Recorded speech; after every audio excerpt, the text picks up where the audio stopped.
Good evening DSC aspirants. Telangana మరియు ఏపీలో DSC prepare అవుతున్న వాళ్ళకి చాలా useful GK and current affairs నుంచి మనకి 10 మార్క్స్ ఉన్నాయి కదండి.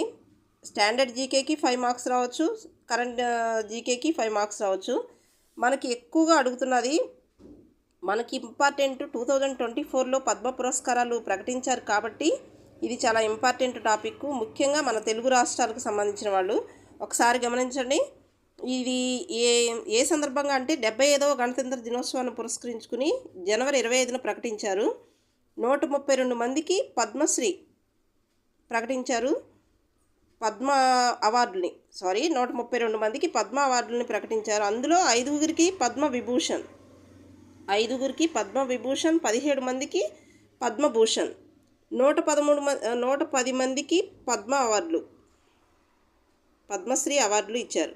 మొత్తంగా 30 మంది మహిళలు, 8 మంది విదేశీయులు ఉన్నారు. మరణానంతరం 9 మందికి అవార్డులు ప్రకటించారనమాట. ఇక్కడ ఏపీకి వచ్చింది ఏంటంటే 2 విభూషణ్, పద్మ విభూషణ్లు 2 వచ్చినాయి, 1 పద్మశ్రీ వచ్చింది. తెలంగాణకు వచ్చేసి 5 పద్మశ్రీలు, తెలంగాణ రాష్ట్రంలో 5 పద్మశ్రీలు ఇచ్చారు. ఆంధ్రప్రదేశ్కి 2 పద్మ విభూషణ్తో పాటు 1 పద్మశ్రీ, తెలంగాణకి 5 పద్మశ్రీలు దక్కాయి అన్నమాట. నెక్స్ట్ చూడండి, ఆంధ్రప్రదేశ్ నుంచి 103 మందికి, తెలంగాణ నుంచి 168 మందికి పద్మ పురస్కారాలు లభించినట్లయింది టోటల్గా అనమాట ఇప్పటికి.